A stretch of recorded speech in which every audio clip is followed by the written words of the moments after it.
भक्तों, चाहे मर जाना, पर सावन में ये 5 गलती भूल कर भी मत करना। चाहे आपके आगे मौत ही क्यों ना खड़ी हो, लेकिन सावन में ये 5 बुरे काम मत करना। पूरे सावन सोमवार का लाभ नष्ट हो जाएगा। और सावन में बैंगन क्यों नहीं खाते? सावन व्रत में क्या क्या खाना चाहिए भक्तों? सावन में हल्दी से क्यों बचा जाता है? और सावन सोमवार का व्रत ये 3 महिलाएं क्यों नहीं रख सकती? ये सभी बातें आज हम इस सावन की इस वीडियो में बताएंगे। लेकिन उससे पहले कमेंट बॉक्स में भगवान शिव जी का जयकारा लगाते हुए हर हर महादेव जरूर लिखें, लाइक जरूर करें।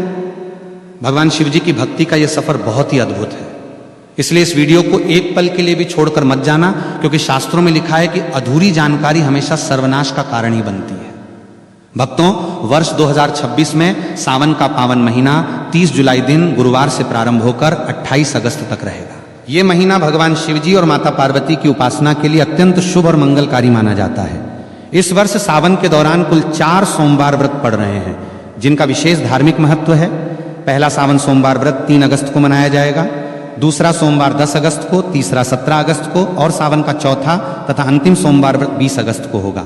सावन का समापन 28 अगस्त 2026 को हो रहा है, जो कि रक्षाबंधन का पर्व है। इसी दिन बहनें अपने भाइयों की कलाई पर रक्षा सूत्र यानी राखी बांधकर भाई बहन के अटूट प्रेम और विश्वास के त्योहार को मनाएंगी। सावन का पहला दिन यानी 30 जुलाई भगवान श्री हरि विष्णु की कृपा प्राप्ति के लिए भी बहुत दुर्लभ और शुभ संयोग लेकर आ रहा है। पौराणिक मान्यताओं के अनुसार सावन के पूरे महीने में शिव भक्त शिवलिंग पर जल और बेलपत्र अर्पित करके सुख समृद्धि, सौभाग्य और दीर्घायु का आशीर्वाद प्राप्त करते हैं। ये समय सुहागिन महिलाओं के लिए अखंड सौभाग्य के नियमों का पालन करने और मंगला गौरी व्रत के माध्यम से पति की उन्नति की कामना करने के लिए सबसे बेहतर माना गया है। अतः 30 जुलाई से शुरू होने वाले इस पवित्र माह में श्रद्धा, नियम और पूर्ण सात्विकता के साथ महादेव की शरण में जाकर कोई भी भक्त अपनी हर मनोकामना पूरी कर सकता है। सावन का महीना कोई साधारण महीना नहीं है। ये ब्रह्मांड के रचयिता, पालनकर्ता और संहारक साक्षात देवों के देव महादेव का काल है। हमारे हिंदू पंचांग के अनुसार जब भगवान विष्णु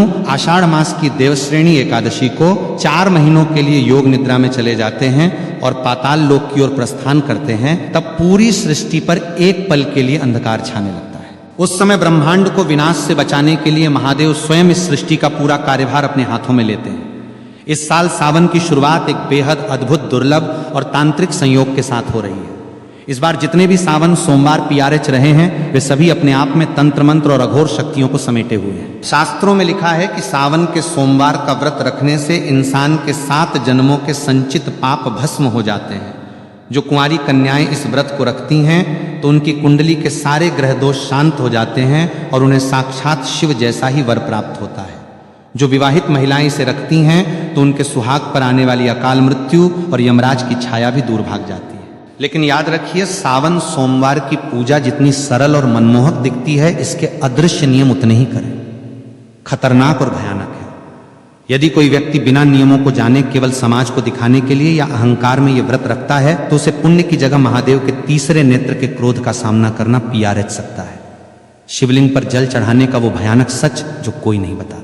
जब हम सावन के महीने में शिव मंदिर जाते हैं तो हमारी आदत होती है कि हम जल का लोटा लेकर सीधे शिवलिंग की तरफ द्वार पड़ते हैं। लेकिन यहीं पर लोग अपने जीवन की सबसे बड़ी आत्मघाती और विनाशकारी गलती कर बैठते हैं। बहुत से लोग मंदिर के अंदर बने नल, कुएं या शिवालय के प्रांगण में लगे हुए वाटर फिल्टर से ही जल भर लेते हैं और उसे शिव जी पर चढ़ा देते हैं। शास्त्रों के अनुसार यह घोर अपराध और वर्जित कर्म माना गया है, जिसे पराया जल या चोरी का जल कहा जाता है। मंदिर का जल केवल वहां के पंडित पुजारी या उस प्रांगण में रहने वाले सेवादारों के लिए होता है, क्योंकि वो मंदिर परिसर ही उस पुजारी का घर होता है। यदि आपका घर मंदिर की सीमा से बाहर है तो आपको हमेशा अपने घर की रसोई से, अपने घर के मटके या शुद्ध जल पात्र से तांबे, चांदी या पीतल के लोटे में जल भरकर ही मंदिर जाना चाहिए। इसके पीछे का सबसे बड़ा आध्यात्मिक और वैज्ञानिक रहस्य यह है कि जब आप अपने घर से जल लेकर पैदल या किसी माध्यम से शिव मंदिर की ओर निकलते हैं तो रास्ते भर आपके घर की नकारात्मक ऊर्जा, आपके परिवार की बलाएं, पितरों का कष्ट और आपके शरीर की बीमारियां उस जल के भीतर समाने लगती हैं। वो जल आपके सारे कष्टों को अपने भीतर सोख लेता है। जब आप उस जल को शिवलिंग पर अर्पित करते हैं तो महादेव आपके उन कष्टों को स्वीकार करके उन्हें अपने गले के विष की तरह भस्म कर देते हैं। लेकिन यदि आप मंदिर का ही जल लेकर वहीं चढ़ा देंगे तो आपने अपने घर का कोई कष्ट महादेव को सौंपा ही नहीं। आपकी वो यात्रा अधूरी रह गई और उस पूजा का फल शून्य हो गया। शिवलिंग के गिरते जल के चमत्कारी और डरावने फायदे। शिवलिंग पर जब जल की अखंड धारा गिरती है तो वह शिवलिंग के नीचे बनी जलहरी से होते हुए एक निश्चित दिशा में बह जाती है। शास्त्रों में उस बहते हुए जल को साक्षात अमृत और शिव की अलौकिक ऊर्जा का महापुंज माना गया है। पहला कर नियम यह है कि जब आप जल चढ़ा लें तो उस जलहरी से बाहर बहते हुए जल को कभी भी भूलकर लांघना नहीं चाहिए, क्योंकि वो ऊर्जा इतनी तीव्र और तांत्रिक होती है कि यदि कोई साधारण इंसान उसे लांघता है तो उसके शरीर का चक्र बिगड़ सकता है और उसका मानसिक संतुलन तक हिल सकता है। लेकिन शास्त्र कहते हैं कि उस गिरते हुए जल को किसी मुसाफिर या भक्त को थोड़ा सा अपने पात्र में रोक लेना चाहिए। उस जल को अत्यंत पवित्र और चमत्कारी मानकर अपने घर ले आना चाहिए। यदि आपके घर में किसी छोटे बच्चे को या किसी बड़े बुजुर्ग को बहुत तेज बुखार आ गया हो, जिस पर डॉक्टरों की दवाइयां भी काम करना बंद कर चुकी हो, तो इस दिव्य जल के कुछ छींटे उस बीमार व्यक्ति के ऊपर मार दें या उसे 2 बूंद ये जल पिला दें। आप अपनी आंखों से देखेंगे कि महादेव की कृपा से वो भयंकर और जानलेवा बुखार भी मिनटों में गायब हो जाएगा। इतना ही नहीं, यदि किसी व्यक्ति की आंखों में हमेशा कीचड़ जाता हो या आंखें लाल रहती हो या जलन होती हो या उम्र के साथ आंखों की रोशनी धुंधली पड़ती जा रही हो, तो इस जल को सुबह सुबह अपनी आंखों पर पलकों के पास लगाना शुरू करें। धीरे धीरे आंखों का सारा भयंकर विकार दूर हो जाएगा और आपकी आंखों की रोशनी इतनी तेज होने लगेगी कि बरही से बरही बीमारी महादेव की कृपा से पूरी तरह साफ और चमकदार हो जाएगी। महाउपाय बेल की जरेज का ताबीज, तंत्र काट और खान पान का करहा पहरा। अब हम बात करेंगे कि घर के आंगन में जल छिड़कने का भयंकर तांत्रिक रहस्य शिवलिंग से लाए गए उस बचे हुए जल को केवल पीना ही नहीं है, बल्कि इसका एक ऐसा प्रयोग है जो बड़े बड़े तांत्रिकों के होश उड़ देता है। यदि आप इस जल को अपने घर के आंगन में, घर के चारों कोनों में, तिजोरी के पास और मुख्य द्वार पर छिड़कते हैं तो आपके घर के आसपास मंडराने वाली भयंकर से भयंकर अदृश्य शक्तियां, भूत प्रेत, अतृप्त आत्माएं और नकारात्मक बाधाएं चीखते हुए उस स्थान को हमेशा के लिए छोड़कर भाग जाती हैं। अगर किसी दुष्ट व्यक्ति ने या आपके दुश्मन ने आपके घर पर कोई टोना टोटका, मूठ करनी या तांत्रिक क्रिया की होगी जिसके कारण आपके घर में बीमारियां और कंगाली रहती हैं, तो शिवजी के इस चरणामृत के स्पर्श मात्र से वो तंत्र उसी क्षण उल्टा घूमकर करने वाले पर वार कर देता है। घर की सुख शांति जो सालों से गायब थी वो वापस लौट आएगी और घर में बरकत होने लगेगी। लेकिन एक डरावनी चेतावनी याद रहे कि इस जल को कभी भी पैर नहीं लगना चाहिए और ना ही इसे किसी गंदे या अशुद्ध स्थान पर रखना चाहिए और ना ही इसे बाथरूम के आसपास ले जाना चाहिए, अन्यथा इसके परिणाम बहुत ही भयानक और विनाशकारी हो सकते हैं। जल और दूध में क्या मिलाकर चढ़ाएं और धतूरे का गुप्त गणित भोलेनाथ को प्रसन्न करने के लिए केवल सादा जल ही काफी है, क्योंकि भोले बाबा आशुतोष हैं। लेकिन यदि आप अपने जीवन की किसी विशेष और बहुत पुरानी और अधूरी मनोकामना को पूरा करना चाहते हैं तो जल में कुछ विशेष गुप्त वस्तुएं मिलाना अनिवार्य है। सावन के महीने में यदि आप शिवलिंग पर गन्ने का ताजा रस या जूस चढ़ाते हैं तो माता लक्ष्मी जी आपके घर में साक्षात बंध जाती है और दरिद्रता कितनी भी बड़ी हो या कर्ज का पहाड़ कितना भी ऊंचा हो, वो महादेव के सामने घुटने टेक देता है। यदि आपको लगता है कि आपके घर में पितृदोष है या राहु केतु की महादशा चल रही है या बनते काम एन वक्त पर बिगड़ जाते हैं, तो जल के अंदर थोड़े से काले तिल मिलाकर AUM नमः शिवाय का 108 बार जाप करते हुए शिवलिंग पर अर्पित करें। अब बात करते हैं शिवजी के सबसे प्रिय और खतरनाक फल धतूरे की। लोग अनजाने में पैरों से तोड़कर जितने मर्जी धतूरे शिवलिंग पर सजा देते हैं, जो कि पूरी तरह गलत और वर्जित है। शास्त्रों के अनुसार शिवलिंग पर धतूरा को हमेशा विषम संख्या में ही चढ़ाना चाहिए, जैसे कि केवल 1, 3 या 5 धतूरा। असल में इंसान के भीतर छिपे काम, क्रोध, लोभ, मोह और अहंकार का प्रतीक है। जब आप विषम संख्या में धतूरा चढ़ाते हैं तो आप अपनी इन मानसिक बुराइयों और जहर को महादेव के चरणों में सौंप रहे होते हैं। इसके साथ ही सावन में पंचामृत का भोग लगाना चाहिए, जिसमें शुद्ध गाय का कच्चा दूध, गाढ़ा दही, घर का निकाला हुआ घी, शुद्ध शहद और मिश्री की शक्कर शामिल हो। यह सभी सामग्री शिवजी को तृप्त करती है। लेकिन याद रखें कि पंचामृत में कभी भी बाजार की डिब्बा बंद या मिलावटी चीजों का इस्तेमाल भूलकर भी ना करें। व्रतधारियों के लिए तो दूध पीने की सख्त मनाही का वैज्ञानिक और धार्मिक सच सावन के महीने में व्रत रखने वाले भक्तों को एक ऐसी गुप्त बात का ध्यान रखना चाहिए जो अक्सर लोग अनदेखा कर देते हैं और बाद में पछताते हैं। यदि आपने सावन सोमवार का व्रत रखा है या पूरे सावन के नियम का पालन कर रहे हैं तो आपको भूल कर भी दूध का सेवन नहीं करना चाहिए। इसके 2 बहुत बड़े और ठोस कारण हैं। पहला कारण पूरी तरह धार्मिक है। सावन के महीने में दूध पूरी तरह से भगवान शिव को समर्पित होता है। क्योंकि समुद्र मंथन के समय निकले विष के कारण उनके कंठ में जो भयंकर जलन हो रही थी उसे शांत करने के लिए सभी देवताओं ने उन पर दूध और जल चढ़ाया था। जो चीज सीधे भगवान को अर्पित की जा रही हो उसे व्रतधारी स्वयं ग्रहण नहीं कर सकता, इसे उच्छिष्ट या दोष माना जाता है। दूसरा कारण वैज्ञानिक और डरावना है। सावन में चारों तरफ भारी वर्षा होती है जिससे जमीन पर अजीबोगरीब की माकोरहे फंगस और जहरीली घास उगाती है। जब गाय और भैंस इस घास को चरती हैं तो वो विषैला तत्व उनके दूध में भी आ जाता है। सावन के दिनों में इंसान की जठराग्नि यानी पाचन शक्ति बहुत कमजोर होती है, इसलिए इस समय दूध पीना साक्षात पेट की भयंकर बीमारियों और विष को न्योता देना है। ये दूध केवल छोटे बच्चों, असहाय बुजुर्गों या भयंकर रूप से बीमार लोगों को ही दिया जाना चाहिए, क्योंकि उनके जीवन की रक्षा के लिए शास्त्रों में विशेष छूट है। एक स्वस्थ व्रतधारी अगर सावन में दूध पीता है तो उसका व्रत तत्काल प्रभाव से दूषित और खंडित हो जाता है। कुत्तू के आटे का डरावना सच की है मकोरहे और व्रत टूटने का भय।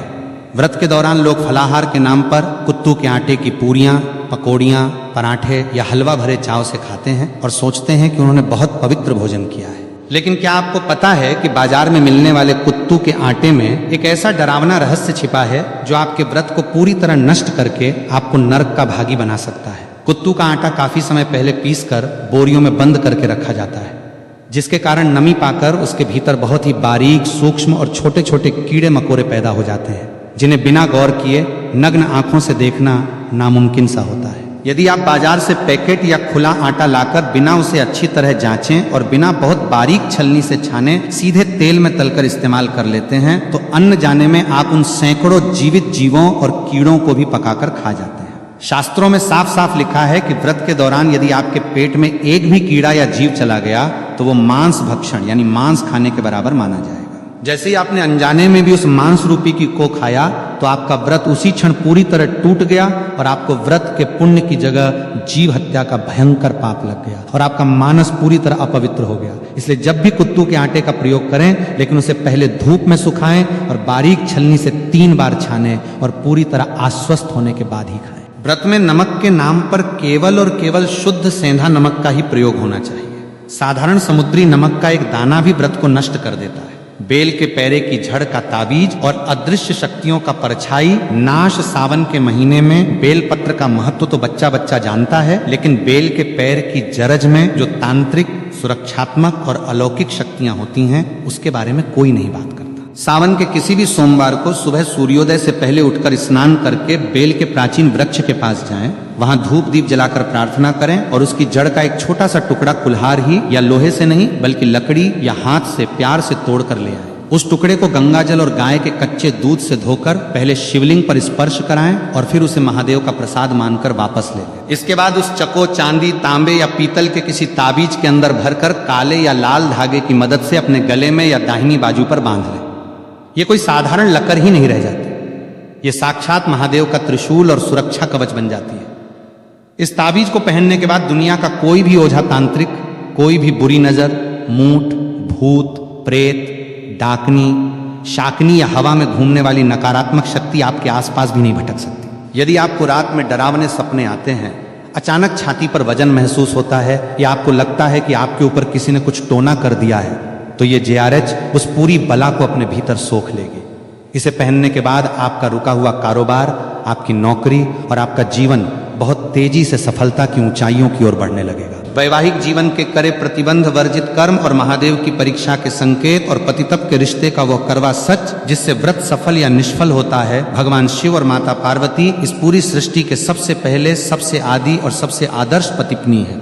इसलिए सावन के व्रत में पतित के आपसी व्यवहार और मानसिक पवित्रता का बहुत गहरा और सीधा संबंध होता है। जो पतित सावन के महीने में या विशेषकर सोमवार के व्रत के दिन आपस में गाली गलौज करते हैं या एक दूसरे को नीचा दिखाते हैं, ताने मारते हैं या आपस में भयंकर लड़ाई झगड़ा और क्लैश करते हैं, उन्हें सावन का व्रत रखने का कोई अधिकार नहीं है। यदि ऐसी अशांत स्थिति में आप भूखे रहकर व्रत रखते भी हैं तो महादेव आपके उस व्रत को कभी स्वीकार नहीं करते। आपका भूखा रहना केवल एक शारीरिक प्रताड़ना और नाटक बनकर रह जाता है और आपके पुण्य की सारी ऊर्जा उसी क्षण नष्ट हो जाती है। शास्त्रों के अनुसार देवी देवता हमेशा पति के प्रेमपूर्ण जोड़े की सामूहिक, सकारात्मक और ऊर्जा से ही प्रसन्न होते हैं। यदि आपका पति आपसे प्यार से बात करके या आपकी सहमति से आपको खुश रखकर किसी काम के सिलसिले में नौकरी पर या विदेश गया है तो पत्नी घर पर रहकर पूरी निष्ठा से व्रत रख सकती है। लेकिन यदि दोनों के बीच भयंकर क्लेश हुआ है, पत्नी रोते हुए और पति को गाली देते हुए अपने मायके जाकर बैठ गई है और वहां सावन का व्रत रख रही है, तो वो व्रत पूरी तरह निष्फल है। कोर्ट मैरिज और अधूरी शादी वाली महिलाओं के लिए शास्त्रों का करह निषेध आज के आधुनिक और पाश्चात्य युग में बहुत से युवा कोर्ट में जाकर कागजों पर दस्तखत करके शादी कर लेते हैं और समाज में उसे ही अपना पूरा विवाह मान लेते हैं। लेकिन सनातन शास्त्रों, वेदों और हिंदू धर्म के अनुसार कोर्ट मैरिज एक पूरी तरह अधूरा और केवल कानूनी विवाह है। धार्मिक नहीं, जब तक पवित्र अग्नि को साक्षी मानकर वैदिक मंत्रोवार के बीच कन्यादान और 7 फेरे नहीं लिए जाते, तब तक वो विवाह आध्यात्मिक रूप से पूर्ण नहीं माना जाता। शास्त्रों के अनुसार ऐसी अधूरी शादी वाली महिलाओं को सावन का मुख्य और कर व्रत रखने से बचना चाहिए, क्योंकि जब तक विवाह के 7 फेरे पूरे नहीं होते तब तक महिला को अपने पति के आधे पुण्य की प्राप्ति नहीं होती और ना ही वो धार्मिक रूप से अर्धांगिनी कहलाती है। यदि ऐसी महिलाएं व्रत रखना चाहती हैं तो उन्हें पहले विधिवत रूप से भगवान शिव और माता पार्वती जी के सामने 7 फेरे या विवाह की रस्में पूरी करनी चाहिए, तभी उनका व्रत पूर्ण रूप से फलदायी माना जाएगा और उन्हें सौभाग्य की प्राप्ति होगी। कुंवारी कन्याओं और विवाहित महिलाओं के लिए शिवलिंग स्पर्श का रहस्यमय नियम सावन के महीने में कुंवारी कन्याएं मनचाहा और संस्कारी वर पाने के लिए और शादीशुदा महिलाएं अपने पति की लंबी उम्र तथा अखंड सौभाग्य के लिए व्रत रखती हैं। लेकिन यहां भी एक बहुत बड़ा और सख्त नियम है जिसे हर महिला को जानना बेहद जरूरी है। कुंवारी कन्याओं को पूजा करते समय भूलकर भी शिवलिंग का सीधा स्पर्श नहीं करना चाहिए। इसके पीछे का रहस्य बहुत ही गहरा है। शिवलिंग साक्षात महादेव की निराकार, अनंत और अत्यंत तीव्र ऊर्जा का केंद्र है। कुंवारी कन्याओं का शरीर और उनकी आंतरिक ऊर्जा इस तीव्र ब्रह्मांडीय प्रभाव को सीधे संभालने के लिए तैयार नहीं होती, जिससे उनके जीवन में अनजाने में मानसिक अशांति या स्वास्थ्य संबंधी समस्याएं आ सकती हैं। कुंवारी कन्याओं को हमेशा माता पार्वती की मूर्ति या शिवलिंग के नीचे बनी जलहरी का स्पर्श करना चाहिए और दूर से ही जल अर्पित करना चाहिए। इसके विपरीत जो महिलाएं विवाहित हैं, जिनका वैदिक विवाह पूर्ण हो चुका है, वे शिवलिंग का स्पर्श कर सकती हैं, उसे अपनी उंगलियों से चंदन भी लगा सकती हैं और उसकी अच्छे से सेवा कर सकती हैं। इन नियमों का पालन न करने से पुण्य की जगह दोष लग जाता है। सावन में मिलने वाले वो डरावने संकेत जो बताते हैं कि महादेव आपसे प्रसन्न हैं, जब आप पूरी निष्ठा कर नियमों और शुद्ध अंतःकरण के साथ सावन का व्रत रखते हैं तो महादेव आपकी परीक्षा भी लेते हैं और साथ ही साथ आपको कुछ ऐसे दिव्य और अलौकिक संकेत देते हैं जिन्हें देखकर कोई भी साधारण इंसान डर के मारे कांप उठेगा। यदि सावन के महीने में अचानक आपके घर के भीतर बेडरूम में या आंगन में कोई चमकीला काला नाग दिखाई दे या नाग नागिन का जोरा मस्ती करता हुआ दिखे तो घबराकर चीखे मत, भागे मत और ना ही किसी लाठी से उसे कोई नुकसान पहुंचाए। ये इस बात का बेहद खतरनाक, अचूक और साक्षात संकेत है कि स्वयं महादेव के गण आपके घर की सुरक्षा करने आ चुके हैं। इसका मतलब है कि आपकी भक्ति पूर्ण रूप से सफल हो चुकी है और आपकी कोई बड़ी अधूरी मनोकामना बहुत जल्द पूरी होने वाली है। इसी तरह यदि सावन के दिनों में अचानक आपके घर के मुख्य द्वार पर कोई भूखी गाय आ जाए या साक्षात नंदी महाराज आकर खड़े हो जाएं और अपनी पूंछ हिलाएं तो समझ जाइए कि महादेव स्वयं नंदी पर सवार होकर अदृश्य रूप में आपके दुखों का अंत करने आए हैं। आपको तुरंत भागकर उन्हें हरी घास, गुड़ या शुद्ध भोजन कराना चाहिए और उनके माथे पर कुमकुम का तिलक लगाना चाहिए। सावन के महीने में किसी प्राचीन शिव मंदिर के भीतर अचानक दीवार पर छिपकली का रेंगते हुए या आपके सामने गिरते हुए दिखना भी बहुत ही दुर्लभ और शुभ संकेत माना जाता है। यह अचानक होने वाले धन, आगमन और कर्ज मुक्ति का अचूक प्रतीक है। भीमराज और काली मधुमक्खी का रहस्यमय और तांत्रिक आगमन सावन के महीने में कई बार हमारे घरों में काले रंग का एक बरहा सा उड़ने वाला जीव आता है, जिसे ग्रामीण भाषा में कुछ लोग भीमराज कहते हैं या काली परही मधुमक्खी यानी भंवरा कहते हैं। इसकी गूंज बहुत तेज होती है।